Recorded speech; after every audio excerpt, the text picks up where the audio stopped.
그러면 국내 정치로 좀 넘어오겠습니다. 난이도가 굉장히 높아집니다. 이제 슬슬 질문이. 국내가 더 높아. 네, 국내가 더 높아요, 요새는. 대답 못하는 분도 있을 수 있다고 봅니다. 네. 그럴 때마다 손으로 X자를 쳐주시면 되겠습니다. 네, 알겠습니다. 네. 특검 추천 문제부터 제가 한번 질문을 드려볼까 합니다. 민주당이 전준철 변호사를 특검 후보로 추천을 했는데 네. 소위 뭐 이재명 죽이기에 앞장섰던 김성태 회장을 변호한 것으로 알려지면서 이게 굉장히 논란이 많이 됐고 청와대 관계자 발로 이재명 대통령이 굉장히 불쾌감을 드러냈다. 이런 보도가 이제 MBC를 통해서 나왔습니다. 네. 청와대 분위기가 실제로 어떠했을까요? 저거는 좀 그 청와대 관계자가 누구냐 가지고 또 막 찾아다니던데 그 제 SNS도 와가지고 아 누구냐? 막 이렇게 하시던데요. 좀 나간 발언이라고 생각합니다. 아 좀 과했다. 네, 과한. 실제보단 네, 과했다. 대통령님이 불쾌, 뭐 대로, 경로 이런 게 없으신 분입니다. 그거를 중간에 있는 참모들의 입장에서는 충분히 크게 느껴지죠. 네, 그게 오히려 더 조심스럽고 아. 대통령께서는 뭐 우리가 지난 정부에서 봤던 경로했다, 뭐 대노했다, 뭐 불쾌했다, 뭐 이런 표현에는 어울리는 거는 제가 그리 보지 못했습니다. 오히려 하지만 이거 자체에 대해서 대통령이 무슨 반응을 하기 이전에 청와대의 참모들이 불쾌했다. 이건 뭐 충분히 뭐 그건 그럴 수 있겠죠. 충분히 그렇게 네. 말씀을 드릴 수 있겠다라는 생각이 들고요. 네. 그런 것들이 관계자 이름으로 뭐 아마 전달이 된 것 아닌가 이런 생각을 해봅니다. 아. 그럼 이재명 대통령님은 이 민주당 특검 추천에 대해서는 뭐 불편하셨어요? 좋아하셨어요? 뭐 어떤 반응이었는데요? 너 같으면 좋겠냐? 아 좋진 않다. 좋지는 않지. 좀 실망스럽다. 아쉽다? 아니 뭐 어떻게 아쉽다? 이런 사람을 어떻게 추천했을까? 의문점을 가졌다. 아, 의문점을 가졌다. 어떻게? 신기경호 대단하네. 의문점을 가졌다. 그 정도가 아닐까? 네, 그런 반응이셨어요. 아. 왜 이런 분을 했을까? 약간 이렇게 물어보고 주변에 뭐 그런 정도셨지. 뭐 이렇게 뭐 불쾌했다거나 뭐 이렇게 또 그렇게 감정적으로 업무를 보는 스타일은 아니세요. 네. 이게 지금 쌓이고 쌓이다 보니까 계속해서 청와대와 민주당이 갈등한다. 요런 이야기들로 방송하는 제 입장에서도 이게 굉장히 많이 힘들었거든요. 실체가 있는 것인지 있다면 어느 정도 강도인 것인지 그런 것들을 좀 오늘 가르마를 좀 타줄 수 있을까요? 제가 뭐 이거 난이도 높다고 제가 분명히 말씀드렸습니다. 일단 경제가 뭐 코스피가 좋아지고 부동산이 시장이 대통령이 잘하고 있다는 지지율이 굉장히 높게 그렇습니다. 나오는 항목이긴 네. 합니다만 그렇다고 정말 체감이 좋아지고 경제가 완전히 살아났다라고 국민들이 느끼고 뭐 이런 정도는 아닙니다. 샴페인 터뜨릴 때는 아니죠. 더군다나 우리는 직전에 내란과 계엄 네. 정부를 인수인계는 안 해주셨지만 물려받은 건데요. 네.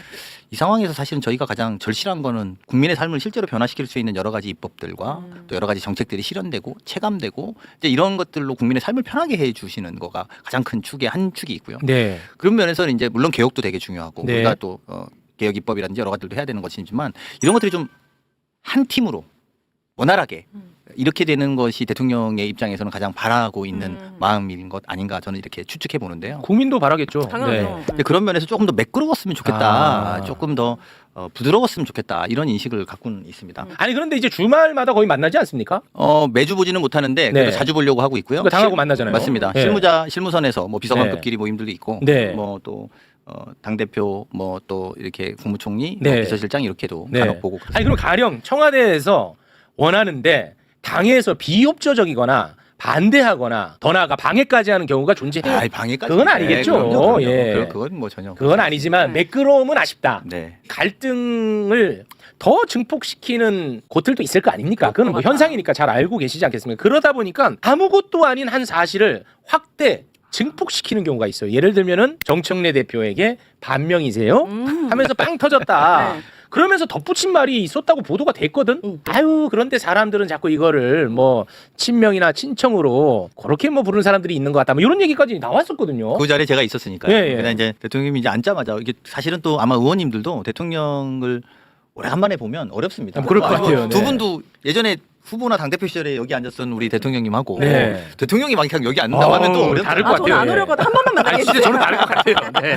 그래서 그냥 앉자마자 이제 보통 어려워하시니까 그때 이제 막 보도가 친명 프레임이 아주 강력할 자꾸 때. 이렇게 막 만들 때 네. 당도 곤란했을 겁니다. 그런 보도와 프레임이 뭐 나오는 그렇겠죠. 게 당도 곤란했을 건데 그 이제 앉자마자 반명이에요 이렇게 하신 거예요. 네. 이제 막 까르르 하고 다 웃었죠. 그렇습니다. 네, 무슨 말씀이십니까, 뭐 대통령님 이제 이렇게 하면 이야기가 나왔던 대목이고요. 네. 그게 뭐 정색하고 뭐 했던 뭐 그런 이야기가 아니라 네. 초반에 아이스 브레이킹. 예. 오래간만에 농담 만나는. 속에 뼈가 있었다로 보고 싶은 사람들도 많은데 그거 아니잖아요, 솔직히. 네, 네. 아니잖아요. 이게 단호하게 정리해 주세요. 아닙니다. 아닙니다. 그럴까? 아 정말 걔네 너였어. 예, 이제 어쨌든 이런 이야기가 너무 많다라는 것은 저희도 알고 있고 네. 아마 대통령께서 그래서 끊임없이 더 당도 품어 안고 또 이런 노력을 아마 하시는 거다 이렇게 네. 말씀드릴 수 있을 것 같습니다. 그렇습니다. 그렇게 정리하겠습니다. 네. 이재명 대통령은 여론 청취, 엄청. 여론 수렴을 어마어마하게 많은 루트로 하시나요? 엄청 많이 하시죠. 어떤 아. 루트를 통해서 하세요? 일단 대통령이 어마어마한 게 여러 가지가 있는데 네네. 그 중에 하나가 일단 공부량이 어마어마합니다. 아. 공부량. 공부량. 네. 근데 공부량이라는 건 기본적으로 전 부처에서 올라오는 페이퍼가 있지 않습니까? 네. 그거를 다 일일이 그거 다 본다고 하시더라고요. 정말 네. 다 봅니다. 네. 비서실장한테 주문하는 건 비서실장이 안 본 페이퍼는 올리지 말라 그러거든요. 아. 그러면 이제 저도 같이 봐야 돼. 네, 어. 보게 되죠. 네. 그리고 이제 그거에 대해서 본인이 그걸로만 끝나고 페이퍼로 결정하는 게 아니라 본인의 경험치로 아는 건 바로바로 패스가 되고 그래서 제가 잘 모르는 게 있으면 또 다시 검색하고 찾아보십니다. 관련된 유튜브도 봅니다. 오. 네, 여러 가지 다 확인하십니다. 그게 그럴 수 있는 이유가 여기 타운홀 미팅, 네. 뭐 생중계 이게 이제 네. 많지 않습니까? 네. 대통령 그 전에 그 내용을 다 공부하십니다. 와. 그 보셨는지 모르겠는데 대통령 차에서 내릴 때 네. 휴대폰 보면서 내리는 예, 경우 많아요. 많죠. 네. 네. 보통 제가 언제 그러나 봤더니 어디 타운홀 미팅 끝나고 이제 이동하시잖아요. 네. 그러면 그때 생중계했던 댓글들을 보시는 아 댓글까지. 와. 그 댓글을 다 보고 대단하시다. 거기에 본인이 생각이 틀린 걸 수도 있고 아. 또는 거기에 의문 사항도 있고 와. 그 있으면 그거를 비서실이나 이나 해당 주문 그 담당하는 장관에게 바로 보냅니다. 그럼 이제 비서실장을 받아갖고 해당 부처 장관이든 여기하고 또 상의하고 그래서 그걸 다시 다음날 피드백을 갖다 올려놔야 됩니다. 와. 그럼 이제 거의 실시간으로 막 이렇게 돌아가잖아요. 와. 그러니까 소통은 뭐 아마 제가 볼 때는 정말 그렇게 많이 하시기 좀 쉽지 않고 와. 개인적으로 보면 아마 최초의 스트리밍형 리더일 것 같아요. 그러니까 지금까지 플랫폼 리더들이 지금 현재 플랫폼에서 뭐 예를 들면 유튜브 하거나 뭐 이제 이런 건데 생중계로 뭘 물리는 최초의 대통령이지 않을까 싶습니다. 네. 개인적으로. 그리고 앞으로 대한민국에서 대통령 되는 사람은 실시간 생중계에서 3, 4시간 토론할 정도의 능력은 돼야 되는 거죠. 아. 당연하죠. 그러니까 이전에는 그냥 뭐 이렇게 어느 날 갑자기 스타처럼 나타나고 이미지 컷으로 뭐 연설 한 방으로 또는 뭐 전 사람에 충성하지 않습니다. 이런 거 빼주세요. 이거 네. 하고 싶은 거 다 하면 안 되는데 네. 뭐 그런 거 하나로 됐던 과거도 좀 있지 않습니까? 네. 그런 이미지 하나 말 한마디 뭐 그런 걸로는 이제 안 될 겁니다. 왜냐하면 네. 다음 정부가 누가 되든 간에 국무회의 생중계를 안 한다? 제가 볼 때 국민들이 그럼. 예. 그 대통령이 말씀하시는 게 민주주의가 우리 성장의 가장 큰 중요한 대목이다라고 하는 게 그런 거죠. 네. 그러니까 왜냐하면 이렇게 한번 해놓으면 네. 이걸 퇴보시키기는 어려운 거죠. 이재명 대통령님이 또 해주면 안 돼요? 야, 솔직히 야, 야. 기준이 너무 높아져가지고 여기는 저 비서실장님 아무도 눈에 안 들어와요. 솔직히 지방선거부터 안 들어와요. 자, 또 논란됩니다. 네. 이게 무슨 논란이죠? 아니 안 국민의 계실 때, 마음을. 안 계실 때 하면 좋죠. 아, 네. 네. 근데 저도 진짜 이재명 대통령이 세간에서 나오는 이야기를 알고 있다는 사실을 확인받을 때 그 자체가 너무 위로가 되는 거예요. 네. 그게 진짜 커요. 맞습니다. 그치. 네. 소통하고 있구나. 다 그게 듣고 진짜 있구나. 크더라니까. 그렇죠. 아, 특히나 지금 뭐 부동산 정책 관련해 가지고 엄청나게 의지를 보이고 있지 않습니까? 맞습니다. 그 동안에는 부동산 건드리면 표에 도움 안 된다. 이게 뭐 근거도 없이 정설처럼 알려져 있었어요. 맞잖아요? 맞습니다. 예. 혹시 참모들이 걱정하거나 말리지 않았을까? 어떻습니까? 아니, 말리지 않습니다. 아, 그러진 네, 않았습니까? 근데 청와대 안에 대통령의 소위 정말 대통령 실력이 있다라고 보는 것이 첫 번째로 집행됐던 것들이 코스피 5천입니다. 네. 소위 관료들의 페이퍼라는 게 정해져 있거든요. 네. 그리고 그게 편합니다. 받아보면. 아. 한번은 일목요연하게 정리했네. 이렇게 하면 되네. 네. 대통령은 이거 결정하시면 돼요. 네. 그런데 그렇게만 했으면 코스피 시장이 저렇게 올라가진 않았을 거예요. 그랬을 것 같아요. 근데 난 이거 아닌 것 같은데? 음. 이거 아닌 것 같은데? 온라인으로 확인해보고 심지어 뭐 유력한 유튜버들의 영상도 좀 보시고 댓글도 보고 자료를 쭉 수집한 다음에 그걸 물어봅니다. 다음날. 본인이 생각할 때 이거 내가 되면 기본적으로 5천을 바라보는 4천이 될 겁니다.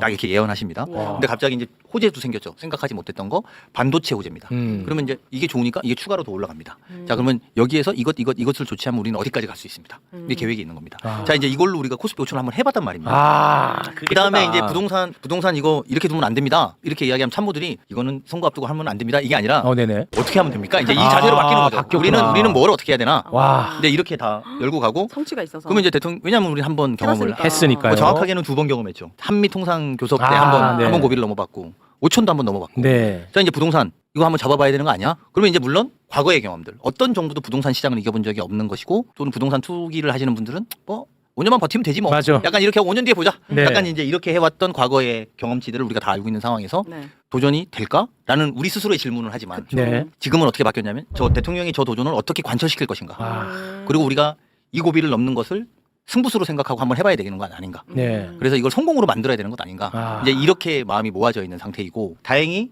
최근에 했던 여론조사에서도 대통령이 뭘 잘하냐에서 봐서 첫 번째가 경제 민생, 두 번째가 외교, 세 번째가 부동산. 아.